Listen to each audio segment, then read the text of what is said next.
Good evening, YouTube. What's going on? HeirofCarthage here, and welcome back. We're not done with Lizardmen Week, but I wanted to give you all a bit of something different. This was submitted by a community member, Uncle Gant. He was playing in the Prince's Penates tournament, and this was a match where he was up against Bretonia, and is a fun one, and I think you all will enjoy. He's got a Necroc Vampire Lord, and that Vampire Lord's being supported by a White King. And the Necroc Lord has Fate of Buna, and they have access to Lore of Vampires and Lore of Death, similar to Manfred. So it's like a poor man's Manfred here in the Necroc Lord, okay? And he's got Purple Sun, Raise the Dead, Invocation into Heck, kind of some typical stuff that you would see off of Manfred.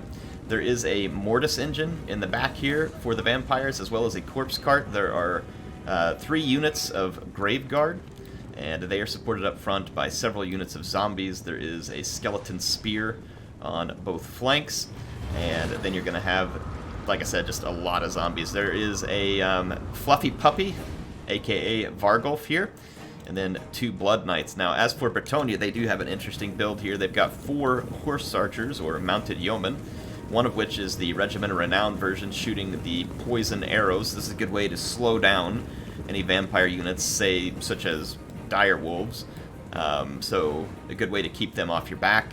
This is the Wardens of Montfort. Now, as for the rest of the Bretonian army, the knights this time are all questing knights, including the Companions of Canel.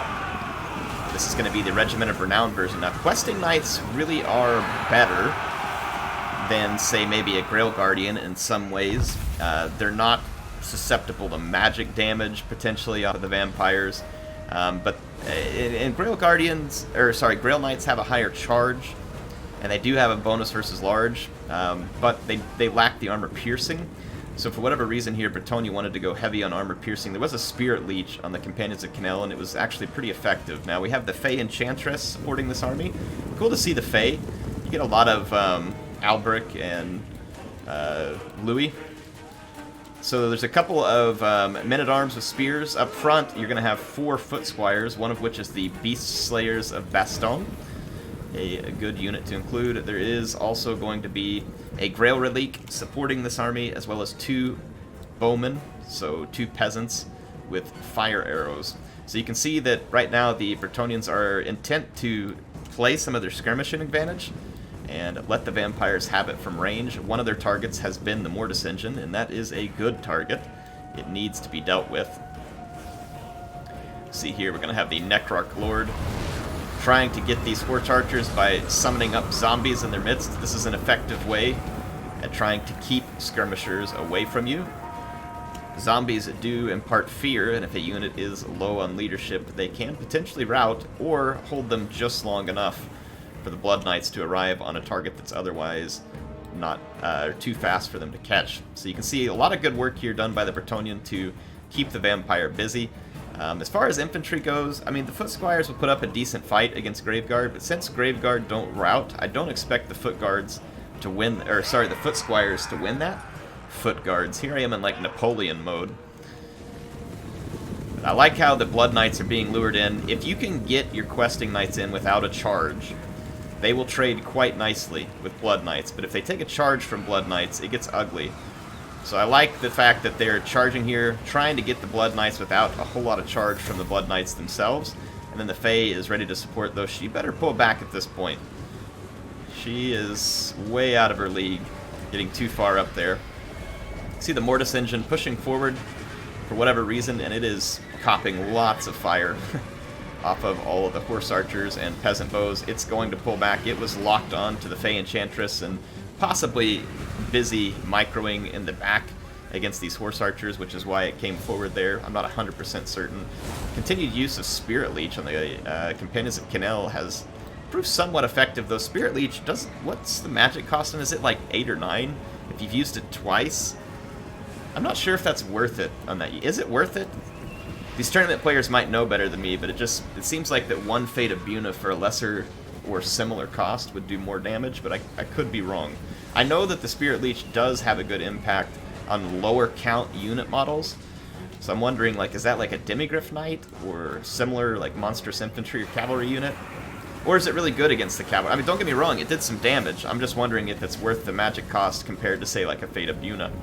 But you also have to pay the cost to bring a Fate of Buna spell, and so that's added cost to your army, which means fewer other units. Gonna see some skeleton warriors here engaging. And the Beast Slayers of Bastogne act like they're gonna take that engagement, but then don't, and they're replaced by Foot Squires. So, nice job here of keeping an important unit back for a fight when it's gonna be needed later. The Vampire player being very patient with his Blood Knights, as he should be. As he should be. You don't want to overcommit those things too early. The Corpse card is going to stay close to some Graveguard, and that's going to get the most of them, and this Mortis Engine is just in trouble. It would need to punch through the lines to get the archers, but to try and do that is going to bring it into mortal peril. Your Mortis Engine is in mortal peril, sir! Yes, we could do this, like old school style. Man, it makes me want to fire up Shogun too. Play some Fall of the Samurai. Yeah, the Mortis Engine is going to take a beating. It's going to get a little bit of healing here at the last second, and it gets some support off of Fate of Buna, or sorry, Purple Sun of Zerus, which does a lot of damage to some archers, and one unit of archers accidentally got caught up in combat and actually routs as a result of the Purple Sun and the push over here. You can see the Questing Knights get engaged with the Skeleton Spearmen. It's an odd choice, and here comes the Vargulf, able to catch them without being charged itself, and then the Blood Knights charging in from behind too, so this becomes a great engagement for the Vampires. You can see the Mortis Engine desperately attempting to get away, Blood Knights actually catching a Horse Archer here in the process because they weren't using skirmish mode, but the Mortis Engine does go down, so a minor victory there for the Bretonnians. However, they heavily overcommit to this fight over here. The Blood Knights are going to remove themselves from it, and the Questing Knights are going to stay in this fight for quite some time. And while that's happening, these Blood Knights over here start to realize that they may have an excellent gap into the back lines of the Bretonnians, and here's where Uncle Gant sees it, and he's going to come split this gap perfectly. You really have to watch for this stuff in battles, and it can be tough to do so.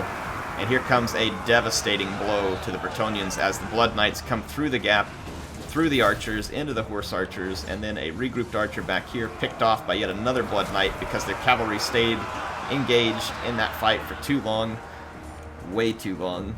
We're going to see one unit of Questing Knights actually gets outed there. Now, don't get me wrong, the Bretonnians doing tremendous damage to the Vargulf here, but going all in on this Vargulf has a cost associated with it. And the Bretonnian infantry is working miracles, all things considered, because of the presence of this Grail Relique, so they have done spectacularly against very uneven odds in the front here, so don't ever underestimate what that Grail Relique is capable of. It is really a spectacular unit for supporting otherwise very cheap infantry. Going to be some more zombies thrown in there, and that's how the Vampires intend to win this fight, is to just numbers, numbers, numbers, numbers. Now the Blood Knights are in trouble after having plunged themselves deep into the enemy lines. They are now being pursued by Questing Knights. The Blood Knights don't get a charge. There's Bretonnian infantry around, and you can see that the Blood Knights just want to get out. And they're trying to lead the Bretonnian cavalry back through their own skeleton spears. You can see the men-at-arms rout during this process, but the skeleton spears do not. That looks like a shield of thorns right now.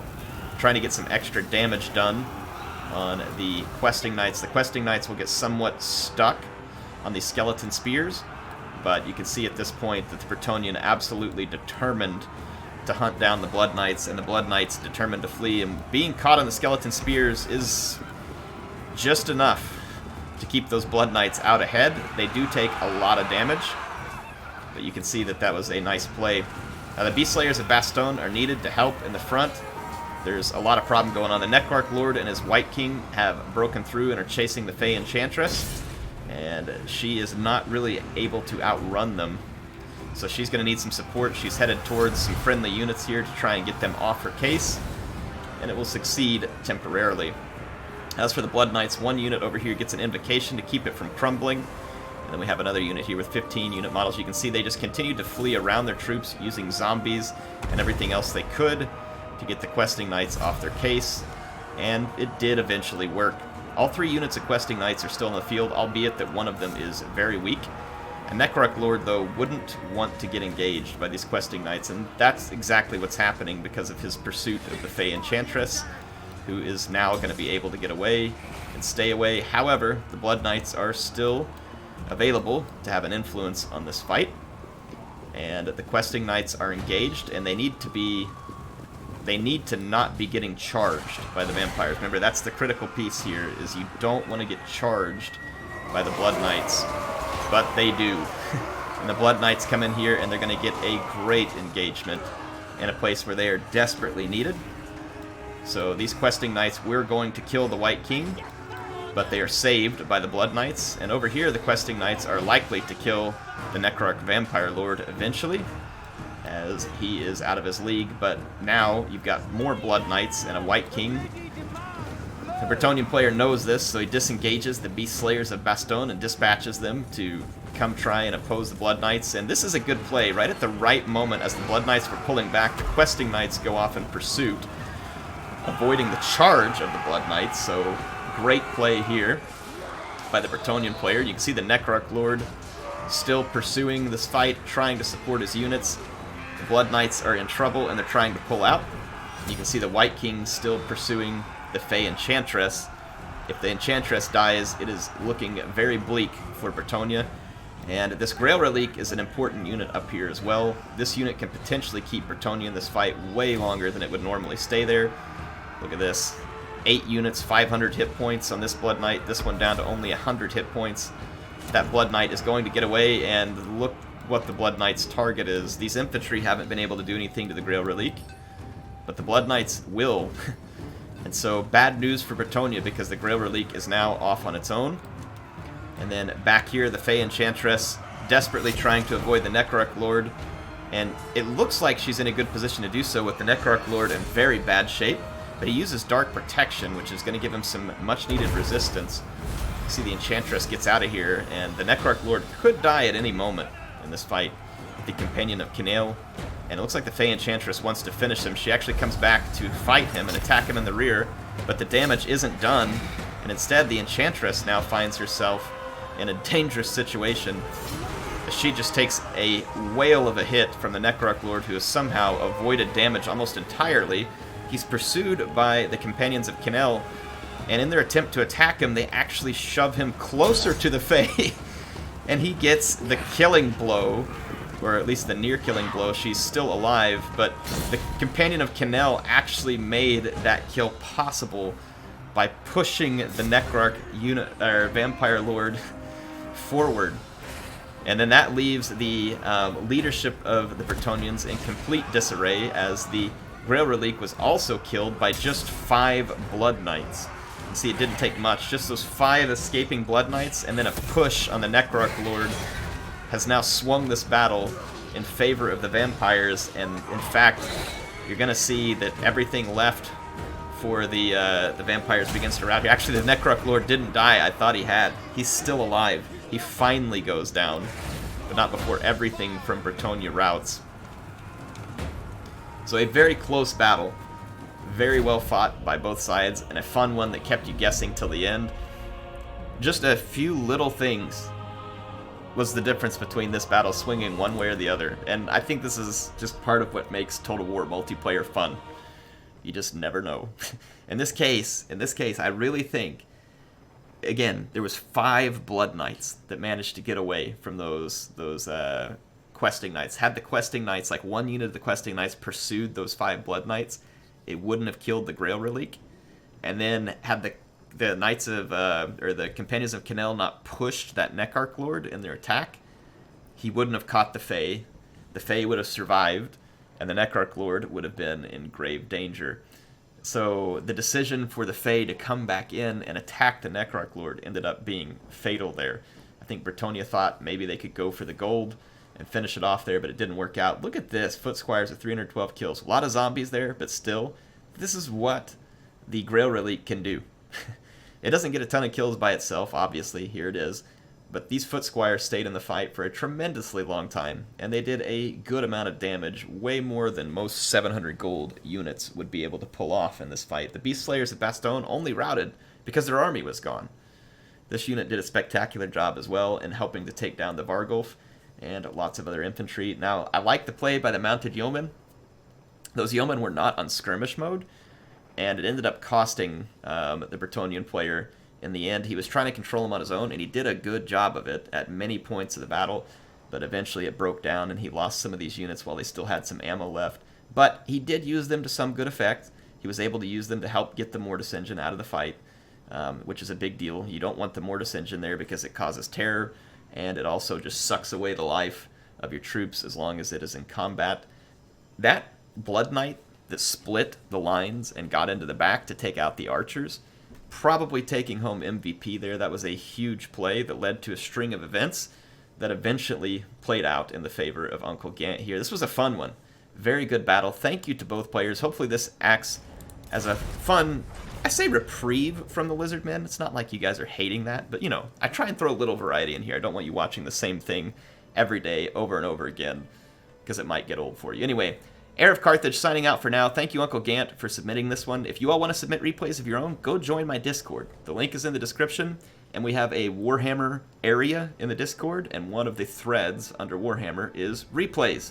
And you can post your replays there, not just for me to see, but for the whole community, and people like to watch them, give thoughts, and add their critiques if you need it. It's a fun thing to be a part of. I highly recommend you go join it. We would love to have you there. We're over 3,000 strong. But for being such a large thing, it feels like a small community in the sense that you can talk to people and people are listening, and it's really cool. Anyway, hope to see you there. HeirofCarthage signing out for now.